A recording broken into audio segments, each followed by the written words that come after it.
Oke, saudara sekalian, saya ajak kita sekarang bersama-sama membuka Alkitab kita dari 1 Samuel pasal yang ke-26. 1 Samuel pasal yang ke-26. Kita membaca ya bergantian ayat-ayat ini, 25 ayat. Kita membaca satu kisah di dalam kehidupan Daud. Kembali melanjutkan eksposisi kita. 1 Samuel pasal yang ke-26, saya akan mulai ayat yang pertama, saudara ayat yang kedua, bergantian seterusnya hingga ayat yang terakhir. Oke, saya akan mulai ayat yang pertama. Datanglah orang Zif kepada Saul di Gibea serta berkata, Daud menyembunyikan diri di bukit Hakila di padang belantara.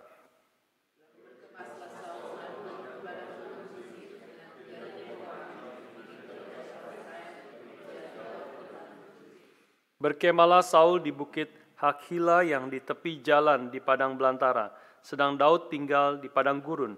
Ketika diketahui Daud bahwa Saul datang mengikuti dia ke padang gurun.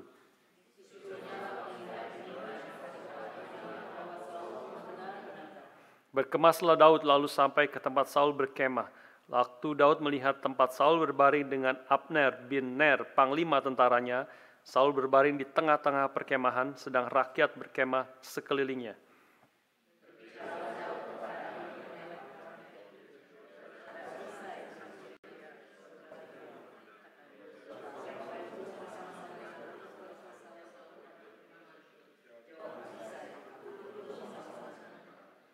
Datanglah Daud dengan Abisai kepada rakyat itu pada waktu malam, dan tampaklah di sana Saul berbaring tidur di tengah-tengah perkemahan dengan tombaknya terpancung di tanah pada sebelah kepalanya, sedang Abner dan rakyat itu berbaring di sekelilingnya.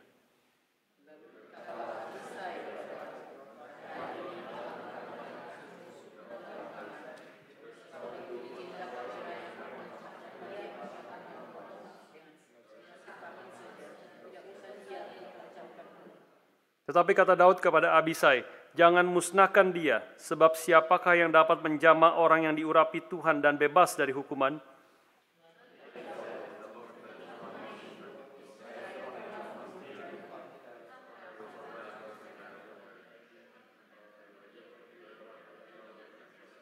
Kiranya Tuhan menjauhkan daripadaku untuk menjamah orang yang diurapi Tuhan. Ambillah sekarang tombak yang ada di kepalanya dan kendi itu, dan marilah kita pergi.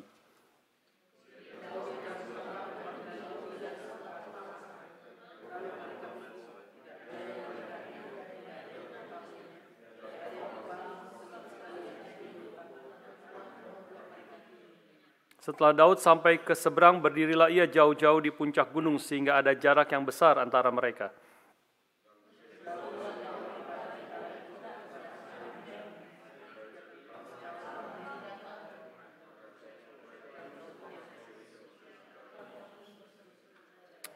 Kemudian berkatalah Daud kepada Abner, apakah engkau ini bukan laki-laki? Siapakah yang seperti engkau di antara orang Israel? Mengapa engkau tidak mengawal tuanmu raja?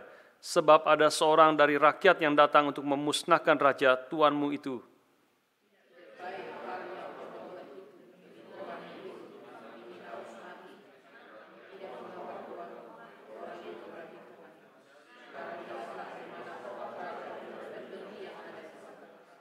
Saul mengenal suara Daud lalu ia berkata, suaramu itukah anakku Daud? Jawab Daud, suaraku tuanku raja.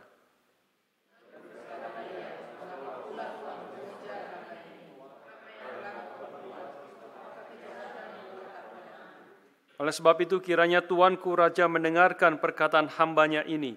Jika Tuhan yang membujuk engkau melawan aku, maka biarlah ia mencium bau korban persembahan.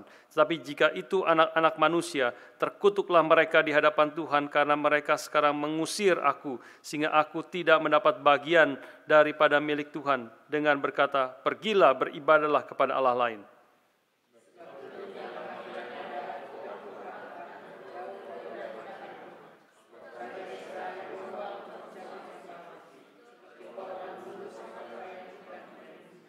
Lalu berkatalah Saul, aku telah berbuat dosa, pulanglah anakku Daud, sebab aku tidak akan berbuat jahat lagi kepadamu, karena nyawaku pada hari ini berharga di matamu. Sesungguhnya perbuatanku itu bodoh, dan aku sesat sama sekali.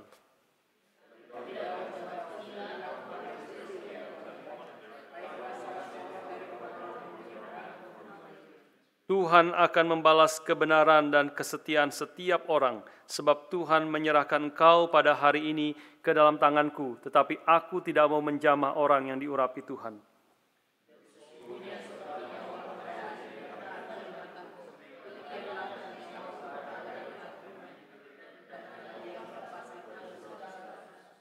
Lalu berkatalah Saul kepada Daud, diberkatilah kiranya engkau, anakku Daud, apapun jua yang kau perbuat, pastilah engkau sanggup melakukannya.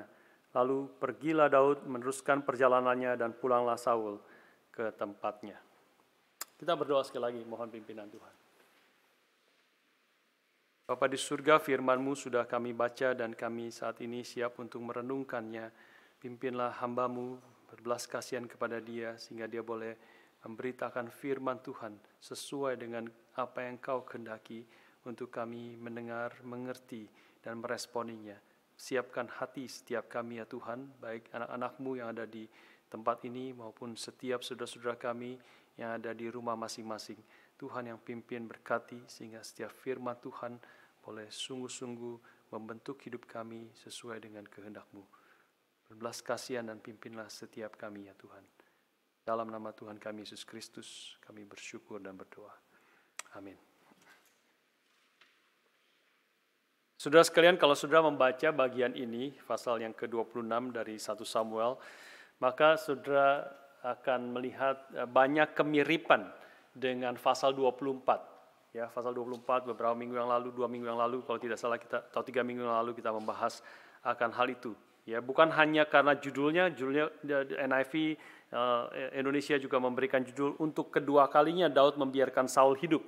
Ya, kalau sudah mengingat pasal 24, Daud membiarkan Saul hidup di goa itu, ya di goa yang dengan gampangnya sebenarnya Daud membunuh Saul, tetapi Daud akhirnya tidak membunuh Saul, bahkan mencegah orang-orangnya yang ingin membunuh Saul. Ya, saudara sekalian, bukan hanya peristiwanya yang mirip, Daud sekali lagi membiarkan Saul hidup, tetapi juga kalau sudah melihat struktur daripada ceritanya, itu sangat-sangat mirip sebenarnya. Apa yang terjadi di dalam pasal 26 dan juga pasal 24. Nah, sehingga ada scholar-scholar ya dari biblical criticism khususnya yang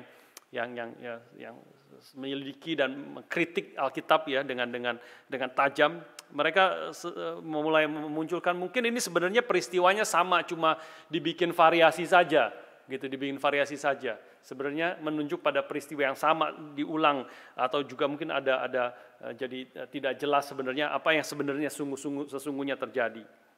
Nah, saudara sekalian, itu jadi timbul pertanyaannya, apakah sebenarnya ini sebenarnya satu peristiwa yang sama yang ditulis di dalam variasi yang berbeda begitu ya. Nah, saudara sekalian, maka sebenarnya jawabannya adalah kemungkinan besar tidak. Ya, betul-betul ini dua peristiwa yang berbeda. Karena apa? Karena salah satu hal kalau kita belajar sejarah misalnya, maka sebenarnya di dalam sejarah itu ada cukup banyak peristiwa-peristiwa yang sangat-sangat mirip, ya, sangat-sangat mirip, tetapi jelas-jelas itu menunjuk kepada peristiwa yang berbeda karena orangnya berbeda, begitu ya. Salah satu contoh untuk supaya kita sedikit melihat secara kritikal ya Alkitab ini. Salah satu contoh adalah di dalam sejarah gereja ada yang disebut sebagai Saint John Colombini, ya, dengan Saint Ignatius Loyola. Nah, Ignatius Loyola kayaknya agak terkenal ya namanya ya, kita sering agak dengar. Ini adalah dua orang kudus di dalam gereja Katolik begitu ya. Mereka mati itu sama-sama tanggal 31 Juli. Ya, dua saint ini mati sama-sama tanggal 31 Juli, dan sebenarnya juga mereka mendirikan ordo agama yang menunjuk kepada orang kudus yang sama. Ya, ordo agamanya menunjuk kepada orang kudus yang sama, meskipun namanya agak sedikit beda.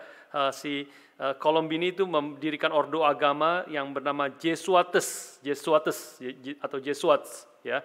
Sedangkan Loyola itu mendirikan ordo agama yang disebut Jesuit, ya namanya mirip ya, Jesuatus Jesuit, dan kedua ordo ini kemudian ditutup oleh Paus dengan nama yang sama sebenarnya, ya Jesuatus itu ditutup oleh Pope Clement, sedangkan Loyola ditutup juga dengan Paus yang sama, Pope Clement juga, tetapi yang pertama adalah Pope Clement yang ke-9, 1X itu 9 berarti kan ya.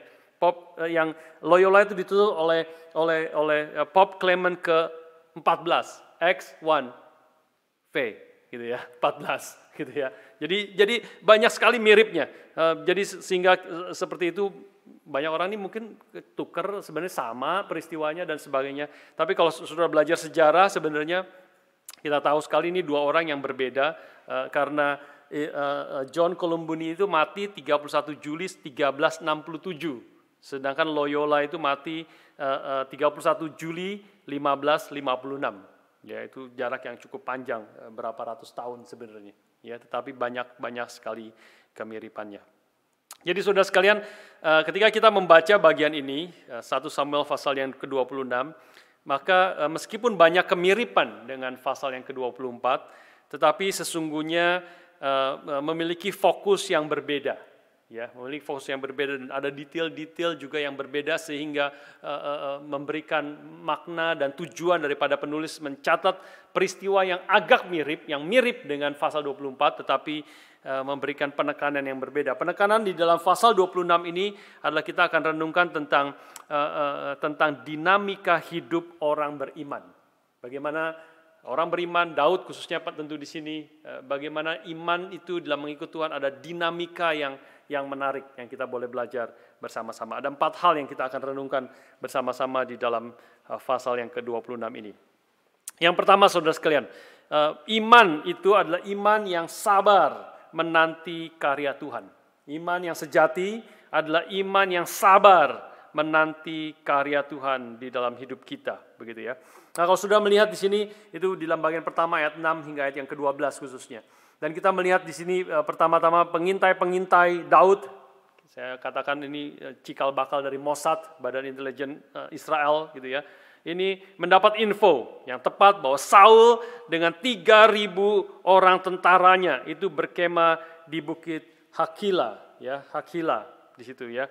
Dan sudah bisa bayangkan mereka Saul dengan 3.000 tentaranya mengejar Daud ya sampai di Bukit Hakila di situ. Dan kalau sudah membaca kita melihat di situ ada jelas penjagaan berlapis-lapis ya dari 3.000 orang itu. Dengan 3.000 saudara tadi digambarkan Saul ada di tengah-tengah. Kita bayangkan mungkin ya tidak seperti terlalu kita bayangkan itu bisa berlapis-lapis ya, berlapis-lapis dari lingkaran yang paling luar, lingkaran kedua, lingkaran ketiga, lingkaran 4, lingkaran dalam sampai tengah-tengahnya itu ada Saul di situ. Jadi ini jaga, dia ada di tengah-tengah bersama mungkin di sebelah dari Saul itu tenda Abner atau mungkin satu tenda nggak begitu jelas ya. Kalau tenda Abner panglima tentaranya yang menjaga ya, commander TNI gitu ya, yang mempunyai pengalaman yang begitu besar, yang memiliki 3.000 tentara di bawahnya. Dia yang jaga di sebelahnya. Tapi tidak cukup seperti itu, bahkan Saul tidur dengan tombak di sebelahnya. Ya, bahkan dia jaga luar biasa. Ini presiden, ya raja, ya yang dijaga oleh 3.000 tentaranya, panglima tentara dan juga ada tombak dan di sebelahnya ada kendi. Ya kendi dia mungkin malam-malam haus untuk minum, begitu ya. Tapi tombak jelas tombaknya berdiri di sampingnya. Jadi kalau ada sesuatu terjadi dia langsung bisa ambil tombak itu dan melawan siapapun yang akan menyerang dia.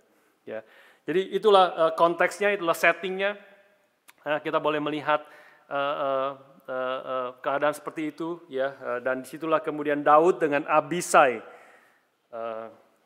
menghampiri, masuk, menembus akan penjagaan yang begitu ketat ini, masuk sampai ke dalam, dan disitulah kemudian mereka sampai di dalam tenda daripada Saul yang sedang tidur nyenyak.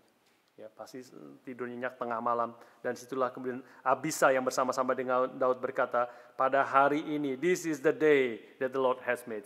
Pada hari ini Allah telah menyerahkan musuhmu ke dalam tanganmu. Oleh sebab itu izinkanlah akhirnya aku menancapkan dia ke tanah dengan tombak ini, dengan satu tikaman saja. Tidak usah dia kutancapkan 2 kali. Ini Abisai juga tentu berarti orang yang tentara Daud yang hebat, ya. 1 kali saja mati langsung dia. Ya, tidak perlu 2 kali. Ya, Abisai mengatakan. Tapi kemudian Daud mengatakan di sini. Yang pertama yang kita boleh melihat poin di sini, ya. Dari ayat 9 sampai ayat ke-11. Daud berkata kepada Abisai, "Jangan musnahkan dia. Sebab siapakah yang dapat menjamah orang yang diurapi Tuhan dan bebas dari hukuman?" Ayat 10. "Demi Tuhan yang hidup, niscaya Tuhan akan membunuh dia. Entah karena sampai ajalnya dan ia mati, entah karena ia pergi berperang dan hilang lenyap di sana.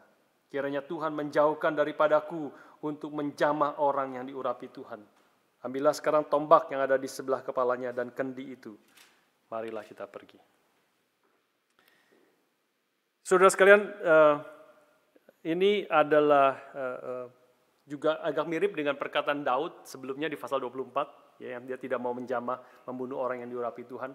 Tetapi kalau saudara membaca, ini di sini ada satu kemantapan, ada satu keyakinan, ada satu restraint yang jelas. Kalau pasal 24 sebenarnya Daud masih, sebenarnya dia sepertinya mau menghampiri, mau membunuh Saul, tapi itu akhirnya dia hanya potong ujung jubahnya.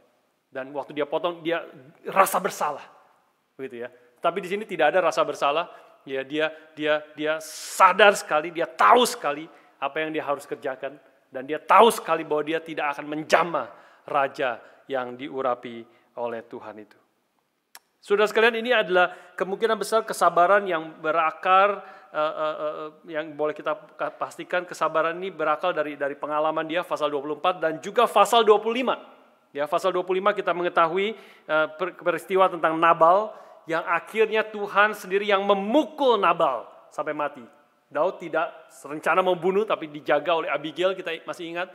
Ya, tetapi akhirnya Tuhan sendiri yang memukul Nabal sampai mati di dalam pasal 25 ayat 38.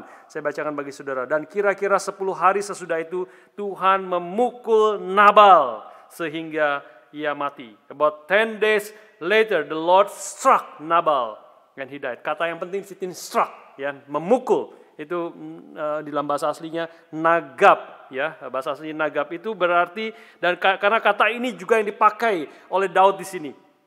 Ayat yang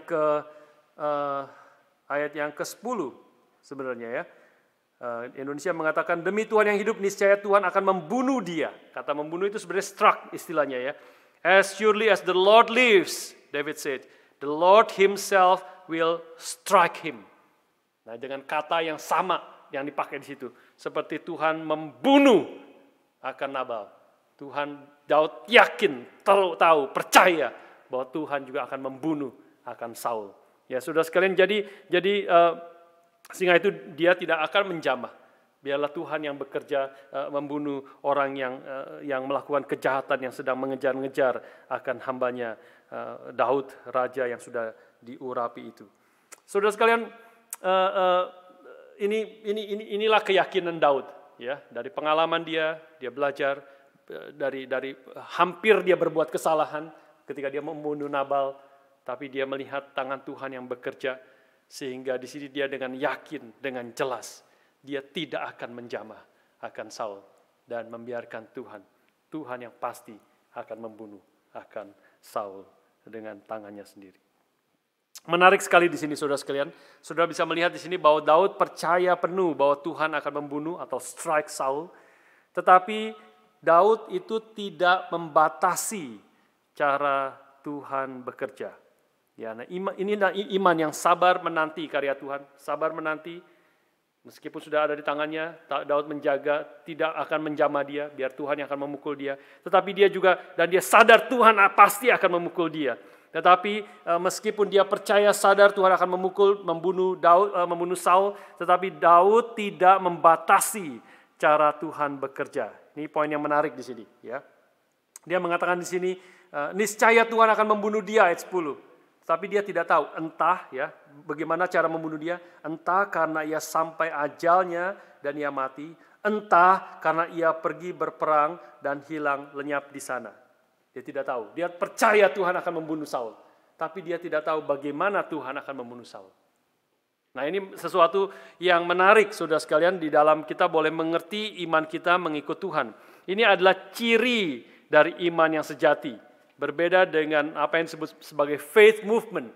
Bahwa berdoa harus seperti ini, begini detail. Kalau saudara masih mengingat, ini gerakan yang sudah lama, The Fourth Dimension dari Paul Yonggi Cho. Itu sudah lama sekali sebenarnya buku itu. Buku yang jadi terkenal Paul Yonggi Cho. Paul Yonggi Cho itu berubah namanya dari Paul, kemudian David Yonggi Cho dan sebagainya. Berubah-ubah terus dia ya. Dan dia bikin dulu tuh buku The Fourth Dimension, katanya Fourth Dimension dari doa.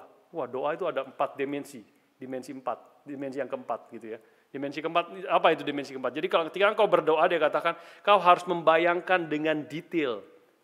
Kau berdoa minta mobil kepada Tuhan, kamu harus minta kepada Tuhan mobil yang warnanya merah, tahun segini, dan harganya segini, dan mungkin rodanya segini, dalamnya bangkunya warnanya kuning kah, coklat hitam kah, atau coklat lah, atau krem lah, atau apa sebagainya. Kau harus pikir dengan detail, berdoa minta detail kepada Tuhan, itu seperti engkau sedang mengandung katanya. Kau seperti mengandung, dan kau akan melahirkan. Nah, ini baru dari Tuhan. Itu pasti Tuhan akan mendengar. Itu fourth dimension. Kayak gitu. Ya, sampai sekarang mirip-mirip sebenarnya di dalam variasi-variasi yang ada. Ya, bahwa engkau ketika percaya, berdoa, minta kepada Tuhan, faith movement, beriman, klaim, pasti begini. Pasti akan terjadi sesuai dengan apa yang kau klaim. Ya, klaim. Katakan begini, detail 1, 2, 3, 4, sangat-sangat detail. Nah, ini saudara sekalian, itu bukanlah ajaran Alkitab. Itu bukanlah apa yang dihidupi oleh anak-anak Tuhan. Dan di sini kita boleh melihat Daud. Daud tahu, percaya. Tuhan sudah berjanji kepada dia, Tuhan akan, dan dia tahu Saul adalah seorang yang jahat, dan ingin membunuh terus, orang yang diurapi oleh Tuhan. Daud sudah diurapi oleh Tuhan, dan tetapi dia sendiri tidak mau membunuh orang yang sudah diurapi Tuhan sebelumnya, yaitu Saul. Tetapi Saul terus ingin membunuh orang yang diurapi Tuhan, dan Daud tahu Tuhan akan menghancurkan, akan membunuh, akan dia. Tetapi caranya bagaimana? Dia tidak tahu. Dia membiarkan Tuhan, dia percaya kepada Tuhan, dan membiarkan Tuhan bekerja di dalam kedaulatannya, dalam kebebasannya, di dalam segala cara Tuhan yang melampaui apa yang dia dapat pikir. Dan inilah saudara sekalian, iman yang sejati itu adalah juga ketika kita percaya penuh pada Allah yang berdaulat, juga kita didorong melalui firman Tuhan untuk menstimulir imajinasi kita, untuk mengenal Allah yang sejati itu, yang sebenarnya jauh melampaui akan pengertian kita. Kita tidak boleh pernah membatasi Tuhan harus bekerja begini, sesuai dengan keinginan kita, sesuai dengan klaim yang kita katakan. Tidak, biarlah kita boleh percaya sesuai dengan janji Tuhan dan memegang janji itu, tetapi secara detail di dalam hidup kita tidak pernah tahu bagaimana Tuhan memimpin, bagaimana Tuhan mengarahkan, bagaimana Tuhan membukakan. Tetapi kita tahu Tuhan akan memimpin, menyertai, dan memberi kepada kita sesuai dengan rencananya yang terbaik bagi kita. Tapi apakah itu secara detail? Kita tidak mengerti. Nah, itulah iman yang sejati. Justru kita bersandar hanya bergantung kepada Tuhan, dan karena kita perlu sekali mengenal Tuhan, itu melampaui akan pikiran kita yang sangat-sangat terbatas. Saya ambil contoh di dalam Yesaya pasal yang ke-40. Yesaya menggambarkan akan Allah yang jarang sekali kita mengenal dia seperti demikian. Yesaya 40 ayat 12 sampai 17 saya bacakan bagi saudara sekalian dengan cepat. Yesaya mengatakan, siapakah yang menakar air laut dengan lekuk tangannya, dan mengukur langit dengan jengkal, menyukat debu tanah dengan takaran, menimbang gunung-gunung dengan dacing, atau bukit-bukit dengan neraca. Siapakah yang dapat mengatur roh Tuhan atau memberi petunjuk kepadanya sebagai penasihat? Kepada siapa Tuhan meminta nasihat untuk mendapat pengertian? Dan siapa yang mengajar Tuhan untuk menjalankan keadilan? Atau siapa yang mengajar dia pengetahuan dan memberi dia petunjuk supaya ia bertindak dengan pengertian? Sesungguhnya bangsa-bangsa adalah seperti setitik air dalam timba dan dianggap seperti sebutir debu pada neraca. Sesungguhnya pulau-pulau tidak lebih dari abu halus beratnya. Libanon tidak mencukupi bagi kayu api, dan marga satuanya tidak mencukupi bagi korban bakaran. Segala bangsa seperti tidak ada di hadapan Tuhan. mereka dianggapnya hampa dan sia-sia saja. Apakah kita boleh mengenal Dia seperti Tuhan yang demikian besar, yang mulia, yang jauh melampaui akan pikiran kita. Pikiran kita, pengertian kita, pengenalan kita akan Tuhan begitu terbatas. Dan kita kadang-kadang begitu malas, ya, begitu malas untuk mengenal Dia, menggali firman dan membuka hati kita, mengenal berapa besar, berapa mulianya. Kita perlu ditolong oleh perkataan-perkataan Alkitab yang kita sulit sekali membayangkan berapa besarnya Tuhan, berapa mulianya akan Dia.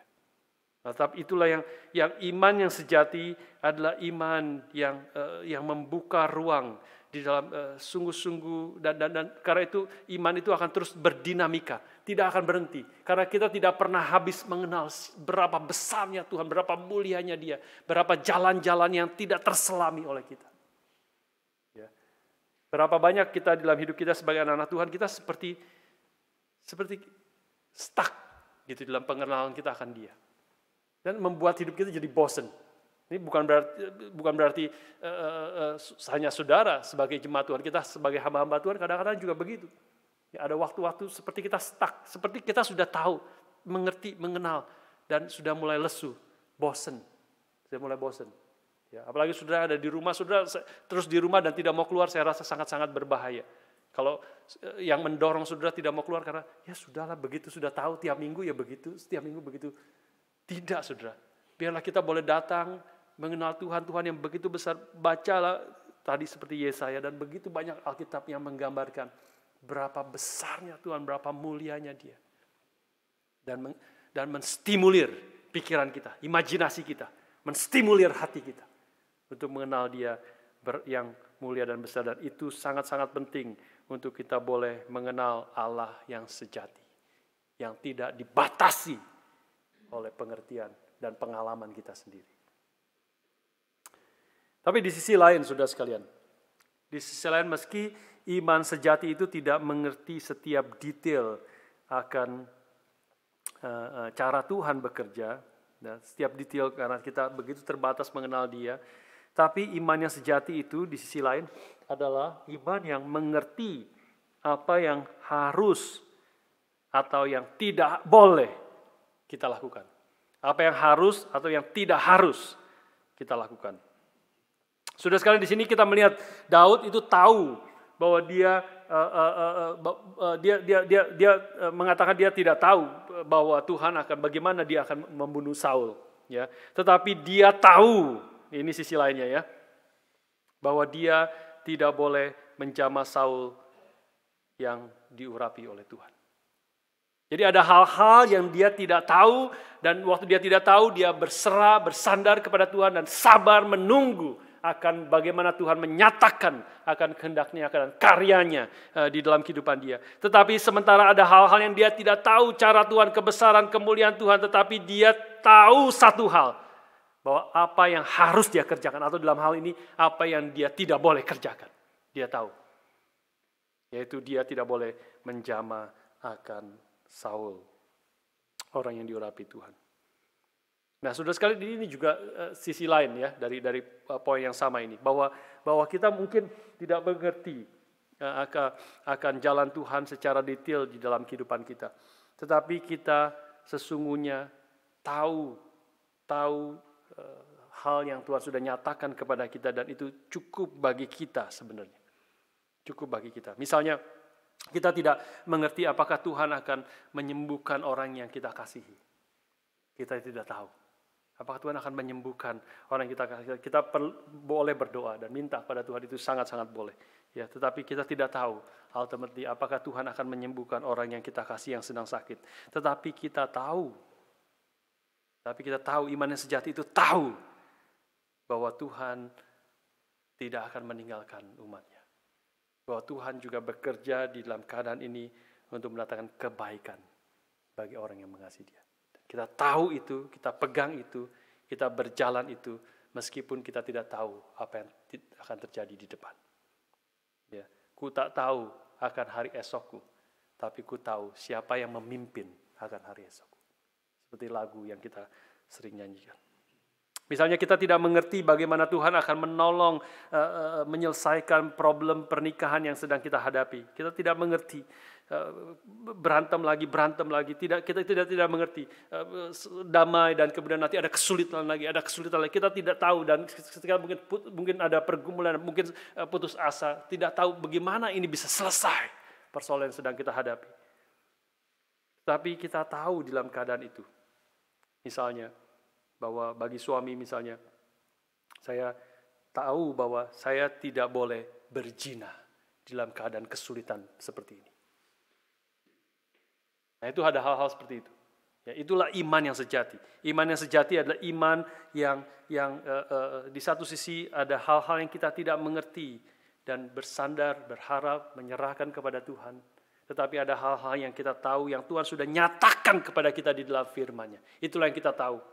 Ya. Jalan-jalan Tuhan mungkin kita tidak mengerti seluruhnya, tetapi apa yang harus kita lakukan atau apa yang harus kita tidak lakukan itu sudah dinyatakan kepada kita dalam firman-Nya, dan itu enough, and that is enough for us untuk kita pegang, untuk kita jalani di dalam tidak mengerti apa yang akan terjadi, tapi kita tahu Tuhan akan memimpin dan aku berjalan dalam kehendak Tuhan, jalan dalam kehendak Tuhan. Nah, inilah hal yang pertama yang kita boleh belajar dari Daud. Sudah sekalian, hal yang kedua yang kita boleh renungkan pada pagi hari ini adalah melanjutkan pemikiran itu. Ketika kita setia mengerjakan apa yang Tuhan sudah nyatakan kepada kita, firman-Nya Tuhan sudah nyatakan kepada kita, dan kita terus berjalan setia mengerjakan dan hidup di dalamnya, maka kita akan melihat di dalam hidup kita seringkali Tuhan di dalam anugerah dan belas kasihan-Nya itu memberi penghiburan dan kekuatan kepada kita. Sekali lagi ya, ada hal-hal yang kita tidak mengerti, tapi ada hal-hal yang Tuhan sudah nyatakan kepada kita, itulah yang kita pegang dan kita taati. Dan waktu kita mentaati perintah Tuhan itu, menjalaninya, maka seringkali Tuhan di dalam anugerah-Nya dan belas kasihan-Nya kepada kita memberi penghiburan dan kekuatan yang kita butuhkan. Ayat 13-16 ini menceritakan hal itu. Dan kita akan pikirkan sebelum melihat cerita selanjutnya kembali kepada Daud di sini, kita tentu bertanya-tanya, ya, bagaimana mungkin Daud dan Abisai itu bisa masuk ke dalam tenda Saul yang dijaga dengan begitu ketat. 3.000 pasukan yang menjaga, berlapis-lapis, dan Saul ada di tengah dengan Abner, panglimanya, ada di sebelahnya paling sedikit.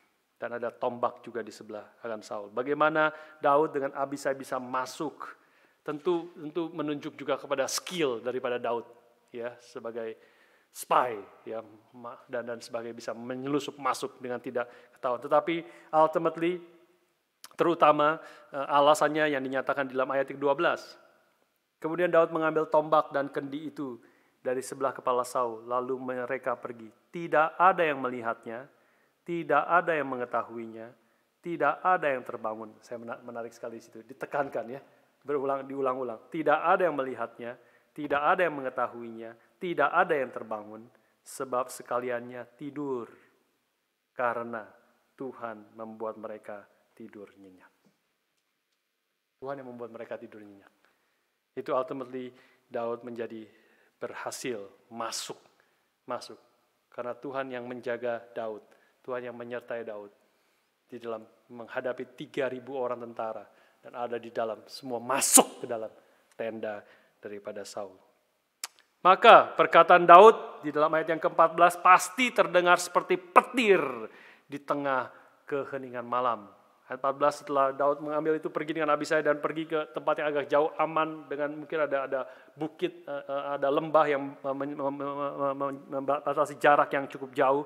Maka di bukit yang lain itu, maka Daud berteriak kepada Abisai, "Tidakkah engkau menjawab?" kepada Abner, "Tidakkah engkau menjawab, Abner?"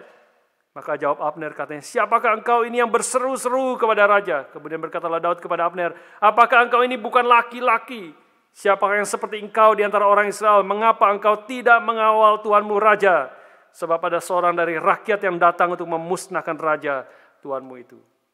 Dan buktinya adalah tombak dan kendi raja sekarang ada di sini. Saudara sekalian, Ini perkataan itu tentu mau menegaskan bahwa tidak ada yang bisa melindungi Saul dari tangan Daud. Ya, Saul di sini bisa secara ironis bisa berkata seperti perkataan Daud kepada Yonatan sebelumnya, bahwa hanya satu langkah saja jaraknya antara aku dan maut. Saul sadar akan hal itu. Saudara sekalian, peristiwa ini tentu sekali lagi memberi kekuatan kepada Daud. Ya, peristiwa keberhasilan Daud mengambil tombak dan kendi itu, bahwa menegaskan bahwa Abner dengan 3.000 tentara pun tidak bisa melindungi Saul. Keberhasilan Daud itu masuk ke dalam dan keluar lagi dengan membawa tombak.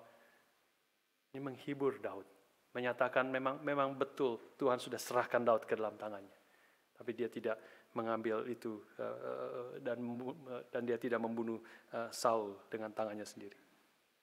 Saudara sekalian, seorang Puritan bernama John Flavel, mungkin sudah pernah dengar nama itu. Dia menulis satu peristiwa yang menarik tentang seorang ibu yang bernama Mrs. Honeywood. Ya, di dalam tulisannya dia menulis tentang Mrs. Honeywood, yaitu seorang Kristen, seorang ibu, orang Kristen yang sedang mengalami kesulitan dan putus asa, ya, karena dia merasa Tuhan telah meninggalkan dia. Dia sedang bergumul berat. Lalu pendeta dari Mrs. Honeywood itu datang ke rumahnya untuk menghibur dia, memberi kekuatan dengan firman Tuhan dan sebagainya.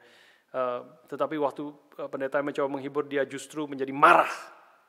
Ya, dia menjadi marah dan sambil mengambil vas bunga yang dari kaca itu dia berkata, Tuhan sudah pasti mengutuk saya seperti pastinya vas ini hancur berantakan. Dia lempar dengan sekuat tenaga ke tanah, ke lantai. Tapi dia terkejut dan pendetanya juga terkejut karena ternyata vas bunga itu tidak pecah. Tidak pecah. Dia lempar dengan sengaja, tidak pecah. Dan tentu pendetanya itu untuk memakai kesempatan itu. Lihat bagaimana engkau rasa, kau pikir engkau hancur berantakan. Tuhan mengutuk engkau seperti pastinya vas ini hancur berantakan. Kau lihat sendiri, vas ini tidak hancur berantakan, bahkan tidak pecah sama sekali. Meskipun kau sudah lempar dengan sekuat tenaga, demikianlah Tuhan akan menjaga engkau. Demikianlah Tuhan akan memimpin, memelihara engkau. Saudara sekalian, hal-hal kecil seperti itu, ya, tidak kecil juga ya, vas berarti nggak pecah, gimana ya? Tetapi sebenarnya, seperti peristiwa yang kecil-kecil gitu di dalam hidup kita, itu sebenarnya adalah seringkali Tuhan memakai itu memberi kekuatan, memberi penghiburan, memberi pernyataan kepada kita bahwa aku tidak pernah meninggalkan kau. Aku terus menyertai meskipun kau mengalami kesulitan pergumulan seperti Daud terus dikejar-kejar. Ya, dengan keberhasilan dia masuk ke dalam tenda daripada Saul. Dia sadar sekali, itu menghibur sekali bahwa Tuhan itu terus menyertai dan memimpin akan kehidupan Daud. Saudara sekalian, di dalam hidup kita juga seperti demikian. Iman sejati juga mendorong kita, Tuhan seringkali juga menghibur, memberi kekuatan, memimpin kita melalui banyak hal yang terjadi di dalam hidup kita, melalui perkataan dari saudara seiman. Ya, KTB itu perlu, persekutuan doa itu perlu mendengar, selain mendengar firman Tuhan, diberitakan juga ada firman Tuhan dari kesaksian daripada saudara-saudara kita seiman. Ya, sharing yang berbeda-beda dari saudara-saudara kita setiap kali dinyatakan itu membuat kita sadar Tuhan hidup. Tuhan hidup, Tuhan memelihara akan temanku, akan saudaraku seiman. Dan demikian juga Tuhan pasti akan memelihara aku di tengah segala kesulitan, pergumulan, tantangan yang kita hadapi. Ya, sudah sekalian, perkataan daripada orang-orang, daripada bahkan anak-anak kita, ya, juga boleh mengingatkan kita bahwa kita memiliki Tuhan yang peduli dan mengerti akan segala kebutuhan kita. Ya, sudah sekalian, nanti kita akan 2 minggu lagi kita akan mengadakan ucapan syukur, Thanksgiving, ya, dengan gedung yang sebelah yang kita akan settlement sebentar lagi. Kalau sudah mengerti, sekali lagi melihat perjalanannya, itu juga anugerah Tuhan, pertolongan Tuhan yang menyatakan Dia tidak meninggalkan, Dia memimpin, Dia berbelas kasihan kepada kita. Ya, tidak gampang itu. Dan meskipun kita memang masih harus pinjam uang dari bank, mungkin 1,1, 1,2 juta, ya. Mengharap semakin berkecil di dalam beberapa minggu ini, kalau ada yang memberikan persembahan-persembahan, itu kita semakin kecil pinjamnya dari bank. Tetapi perjalanan itu sendiri, ya 2,4 juta dan sudah panjang, sudah lama kita bicarakan tentang kebutuhan itu. Ya, dan kalau sudah bandingkan, mungkin tidak banyak yang tahu, kalau sudah bandingkan dengan waktu kita beli gedung ini, ya itu ada cukup banyak sebenarnya. Bukan hanya dari kita sendiri, dari jemaat kita, tetapi juga dari orang-orang di luar daripada Gary E. Melbourne sebenarnya. Ya, saya sharing kepada mereka, orang-orang yang kita kenal di dalam yang mengerti pelayanan kami dan sebagainya. Kami sharing apa yang terjadi di sini dan ada kebutuhan dan sebagainya. Mereka berbagian. Ya, berbagian. Yang tidak ada relasi langsung dengan Gary Melbourne sebenarnya. Ya, tetapi mereka berbagian secara cukup signifikan. Ada beberapa orang sehingga itu bisa, dan tentu kita pinjam dari pusat, pinjam dari Singapura juga, ya. Itu juga menolong kita boleh membeli akan gedung ini tanpa hutang dari bank, tapi hutang ke Singapura dan hutang ke pusat, gitu ya. Kali ini kita tidak hutang ke pusat, tidak hutang ke Singapura, ya. Tapi memang hutang dari bank, tetapi kita mengumpulkan jauh lebih banyak sebenarnya. Ya, dari 2,4 kalau kita harus pinjam 1,1 berarti sekitar 1,3 juta, ya 1,3 juta dan lebih di dalam renovasi yang akan datang yang kita sudah siapkan juga. Kita boleh menyelesaikan dan akan settlement, ya kalau Tuhan pimpin boleh selesai settlement ini pada 30 Juni ini. Kita bersyukur pada Tuhan untuk hal-hal seperti itu kalau kita nanti tanggal 5 Juli saya akan ceritakan lebih detail dan kita boleh bersyukur untuk pemeliharaan anugerah Tuhan, belas kasihan Tuhan bagi kita sekalian. Oke, saudara sekalian, hal yang ketiga yang kita boleh lihat dan renungkan bersama-sama dengan singkat, kita boleh lihat di sini. Bukan berarti ketika kita terus taat dan Tuhan menyertai, Tuhan berbelas kasihan, bukan berarti bahwa tidak akan ada kesulitan dan pergumulan di dalam hidup kita. Ya, Tuhan menyertai, memimpin, tetapi tetap ketika kita mengikut Tuhan dengan setia, tetap akan ada kesulitan dan pergumulan. Khususnya di dalam ayat 19 dan 20, saya bacakan bagi saudara yang satu bagian yang saya agak bingung waktu pertama baca ini maksudnya apa. Gitu, ayat-ayat ini 19 dan 20 saya bacakan bagi saudara. Ini perkataan Daud kepada Saul, ya. Oleh sebab itu kiranya Tuanku Raja mendengarkan perkataan hambanya ini. Jika Tuhan yang membujuk engkau melawan aku, maka biarlah ia mencium bau korban persembahan. Tetapi jika itu anak-anak manusia, terkutuklah mereka di hadapan Tuhan, karena mereka sekarang mengusir aku, sehingga aku tidak mendapat bagian daripada milik Tuhan dengan berkata, pergilah, beribadahlah kepada Allah lain. Sebab itu janganlah kiranya darahku tertumpah ke tanah jauh dari hadapan Tuhan. Sebab Raja Israel keluar untuk mencabut nyawaku seperti orang memburu seekor ayam hutan di gunung-gunung. Ya. Agak bingung sebenarnya maksudnya apa ya? Nah, perkataan ini. Tapi saudara sekalian, secara singkat kita boleh mengerti bahwa Daud ini mau menyatakan pergumulan Daud, ya, dengan perkataan ini sesungguhnya bahwa jika Tuhan yang menggerakkan, yang membujuk Saul untuk melawan Daud, maka Daud mau mengatakan bahwa biarlah dia mencium bau korban. Artinya saya menafsirkan di sini, ya, bahwa biarlah kalau Tuhan yang menggerakkan engkau Saul untuk mengejar aku, menangkap aku, melawan aku, biarlah aku ditangkap oleh kamu. Biarlah Tuhan mencium bau korban, biarlah aku ditangkap dan mati sebagai korban. Nah, ini maksud daripada Daud seperti itu. Tetapi Daud tahu di sini bahwa semua yang dikerjakan oleh Saul ini adalah karena manusia Apakah orang-orang lain ataupun juga diri dia Saul sendiri karena kecemburuannya, karena iri hatinya kepada Daud. Maka Daud mengatakan, maka kalau itu ada manusia yang menggerakkan, yang mendorong dia melakukan itu, maka terkutuklah dia di hadapan Tuhan. Ya, Daud mau mengatakan itu, dan Daud menggambarkan di sini, kemudian dia menggambarkan kesusahan hatinya ketika dia terus dikejar oleh Saul sehingga dia diusir keluar dari tanah perjanjian di mana kemah suci atau tabernakel itu berada.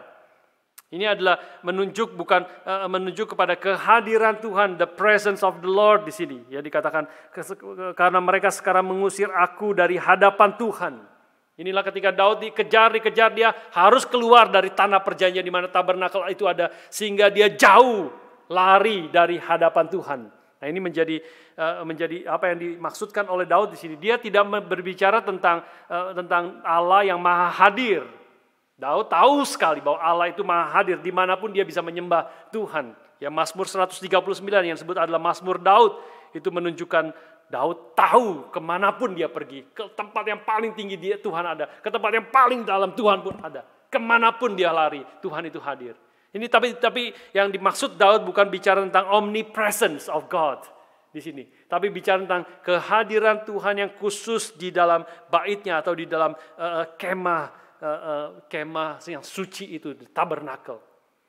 Ketika Musa datang ke situ dan Tuhan hadir di situ, menyatakan kehadiran Tuhan secara khusus di tabernakel dan kemudian di bait Allah, di mana di situ tempat umat Tuhan beribadah, bertemu dengan Tuhan.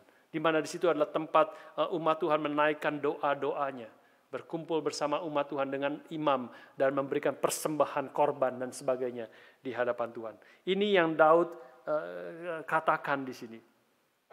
Bahwa ketika engkau mengejar-ngejar aku terus, sehingga aku lari, pergi dari hadapan Tuhan, maka Daud susah hatinya karena sepertinya orang-orang itu, Saul dan orang-orang yang berkata, pergilah, beribadahlah kepada Allah lain. Ini maksudnya di sini.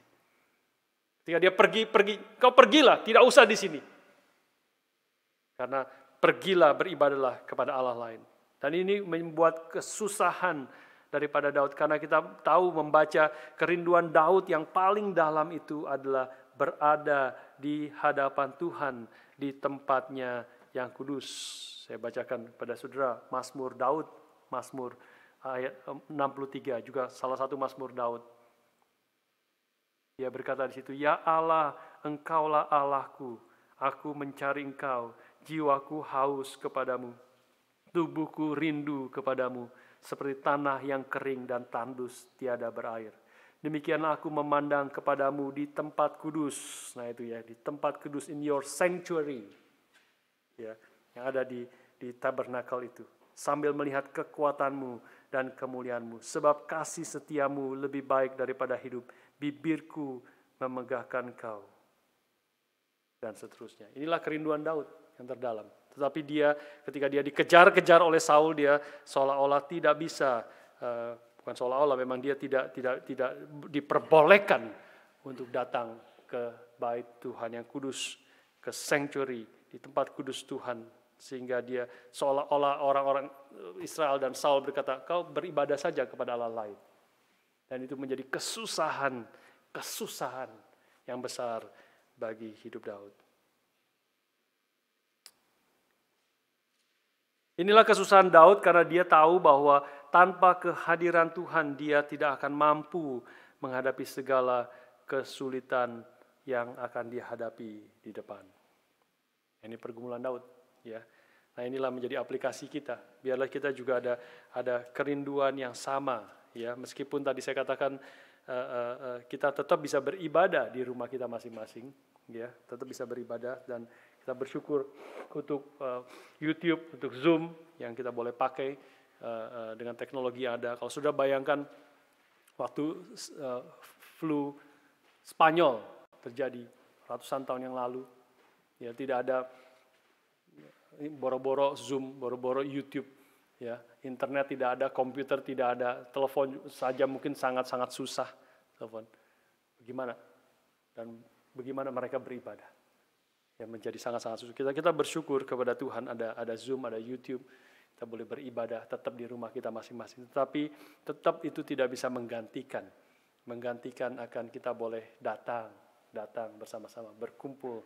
Karena itulah gereja Tuhan panggil dari tengah-tengah dunia ini, berkumpul keluar dan berkumpul bersama-sama. To assemble before the Lord. Ya, beribadah kepada Tuhan. Di mana Tuhan menyatakan kehadirannya secara khusus ketika umat Tuhan berkumpul di gereja Tuhan. Inilah kerinduan Daud. Bahkan di dalam kesulitan, pergumulan Daud, kita juga belajar daripada apa yang dirindukan oleh Daud, kesusahan hati daripada Daud di sini.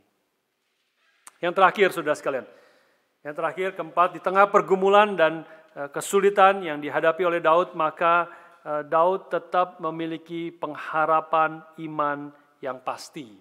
Ini bagian yang terakhir, ayat 21 hingga ayat yang ke-24. Saya bacakan bagi saudara sekalian ayat 21. Ya. Lalu berkatalah Saul berkata, "Aku telah berbuat dosa, pulanglah anakku Daud, sebab aku tidak akan berbuat jahat lagi kepadamu. Karena nyawaku pada hari ini berharga di matamu. Sesungguhnya perbuatanku itu bodoh dan aku sesat sama sekali." Saul di sini merespon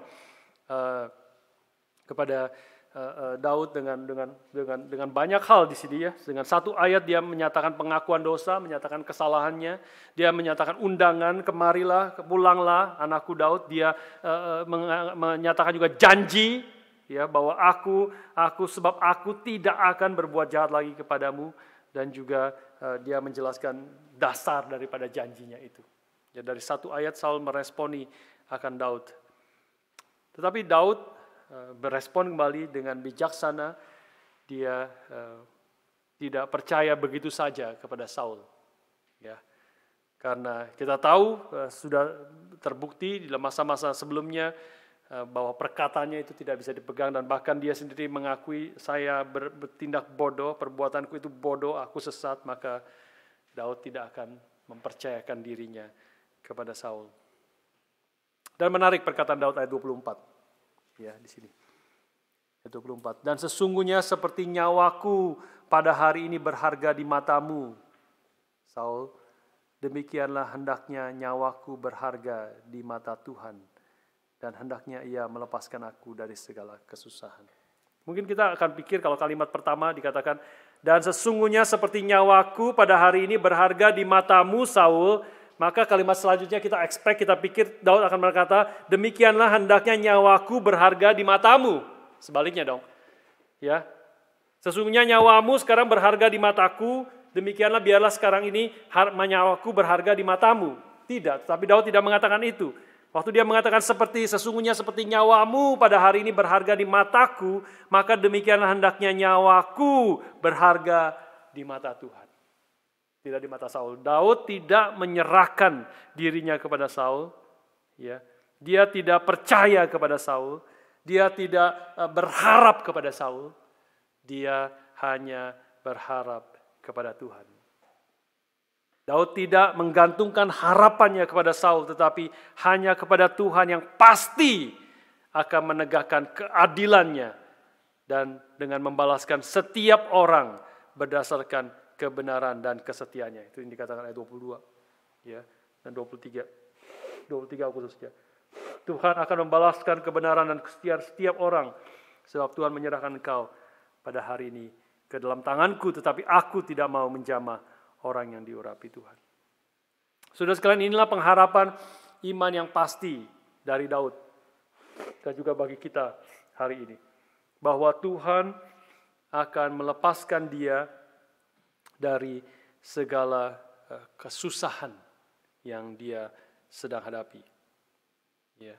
Dan kalau sudah melihat di dalam hidup Daud selanjutnya di dalam 21 Samuel pasal yang keempat ayat 9, itu betul-betul terjadi dan dia memuji Tuhan karenanya, "Demi Tuhan yang hidup yang telah membebaskan nyawaku dari segala kesesakan." Daud percaya itu dan dia menyerahkan hidupnya ke dalam tangan Tuhan. Biarlah ini juga menjadi pengharapan iman kita. Ya, karena itu biarlah kita terus setia kepada Tuhan, Ya, dan kita akan melihat Tuhan terus tidak akan meninggalkan kita, tapi Dia akan terus memimpin kita. Dan itu menjadi pengharapan iman kita yang pasti. Bahkan Dia akan memimpin, menyertai kita bukan saja sampai di dalam dunia ini. Bahkan Dia akan menyertai memimpin kita sampai selama-lamanya. Ini menjadi kekuatan dan penghiburan bagi kita di tengah segala kesulitan dan kesesakan yang mungkin sedang kita hadapi. Dan kemudian bagian ini ditutup dengan ayat 25b, 25 terakhir. Lalu pergilah Daud meneruskan perjalanannya dan pulanglah Saul ke tempatnya. Ini adalah kalimat terakhir pertemuan Daud dengan Saul, dan sudah membaca selanjutnya tidak ada lagi pertemuan Daud dengan Saul. Sepertinya kita waktu membaca bagian ini sepertinya mereka pergi masing-masing mengambil jalannya yang berbeda sendiri-sendiri. Ya, tetapi kalau kita membaca selanjutnya kita tahu memang Saul betul dia akan pergi mengambil jalannya dan dia akan berjalan sendiri karena Tuhan tidak lagi menyertai dia. Tetapi Daud dia meneruskan perjalanannya. Tetapi meskipun dia belum masih ada ketantangan, kesulitan, dia belum dinobatkan menjadi betul-betul menjadi raja yang seharusnya dia terima. Tetapi di dalam perjalanan itu Tuhan memimpin, Tuhan menyertai, Tuhan memberi kekuatan, menghibur, dan Tuhan tidak pernah meninggalkan dia. Saudara sekalian, inilah hidup kita anak-anak Tuhan. Ya, biarlah kita boleh berjalan setia dalam kehendak Tuhan. Ada hal-hal yang kita tidak mengerti, ada hal-hal pimpinan Tuhan yang kita tidak tahu, tapi kita tahu Dia memimpin kita. Dia akan memimpin kita di dalam segala usaha, perjuangan, misi yang kita kerjakan sesuai dengan kehendak Tuhan. Dan Dia akan terus hadir, menyertai akan umatnya, memberi kekuatan kepada kita. Biar kita sekali lagi belajar seperti Daud dan belajar iman dari Daud yang terus bersandar, bergantung kepada Tuhan, dan Daud mengalami dalam perjalanannya itu bahwa dia di dalam segala tantangan, kesulitan, usahanya, misinya, perjuangan yang dia hadapi, dia berjalan coram Deo. Dia terus berjalan di hadapan Tuhan, in the presence of God, living every moment, in every aspect of his life, in the presence of God. Itulah menjadi iman yang sejati, dinamika iman kita sebagai anak-anak Tuhan. Di dalam perjalanan kita yang kita tidak tahu, ya banyak saudara-saudara sekalian yang juga kita tidak mengerti dengan adanya COVID-19 ini, ya tidak tahu apa yang akan terjadi ke depan, pekerjaan tidak pasti, ya apakah akan pulang ke Indonesia, apakah akan melanjutkan di sini. Yang dari Indonesia tidak tahu apakah harus kembali ke sini, studi semester depan belum tahu harus bagaimana, ya dan sebagainya. Biarlah di dalam ketidakpastian dunia ini dan juga kita tidak tahu apa yang akan terjadi, biarlah kita terus berjalan di dalam kehendak Tuhan. Biarlah kita terus mentaati kebenaran firman. Apa yang Tuhan sudah nyatakan dalam firman-Nya, apa yang saudara dengar dari khotbah, dari renungan, dari pembacaan firman Tuhan. Biarlah engkau pegang itu, janji Tuhan, berjalan dalam kehendak-Nya. Meskipun kita tidak tahu apa yang akan terjadi, tapi kita tahu siapa yang akan memimpin kita di hari depan. Dan Dia adalah Tuhan yang setia, yang akan menghibur, memberi kekuatan bagi kita sekalian. Amin. Mari kita berdoa bersama-sama.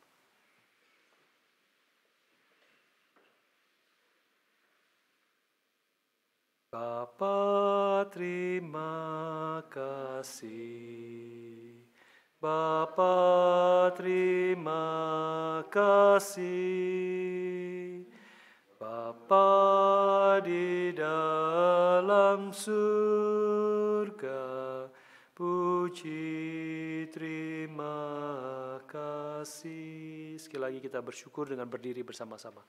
Bapa, terima kasih. Bapa, terima kasih. Bapa Bapa di dalam surga, puji terima kasih. Kami bersyukur Tuhan untuk firman-Mu yang boleh terus mengajar kami, mengingatkan kami, menghibur kami, membentuk hidup kami sesuai dengan kehendak-Mu. Tuhan, pimpin iman kami ketika kami mengikut Engkau berdasarkan janji-Mu. Biarlah kami terus setia di tengah-tengah ketidakpastian yang hidup kami, di tengah-tengah banyak hal yang kami tidak mengerti apa yang akan terjadi ke depan. Tuhan, pimpinlah hati kami, pimpinlah langkah kami, dan pimpinlah seluruh perbuatan kami, perkataan kami, pikiran kami, sehingga kami boleh berjalan di dalam kehendak-Mu yang Kau sudah nyatakan kepada kami di dalam kitab-Mu yang suci. Pimpin kami terus memegang janji-Mu dan hidup di dalam kehendak-Mu. Dan kami tahu dan percaya anugerah-Mu, belas kasihan-Mu akan dinyatakan kepada kami. Karena Engkau adalah Tuhan Bapa kami yang di surga, yang peduli dan mengasihi akan anak-anak-Mu. Terima kasih Bapa, pimpin dan berkati setiap saudara kami yang bergumul. Itu banyak hal yang tidak pasti ke depan. Berilah kekuatan dan iman dan penghiburan-Mu. Di dalam nama Tuhan kami Yesus Kristus, penebus dan juru selamat kami yang hidup, kami berdoa, kami bersyukur.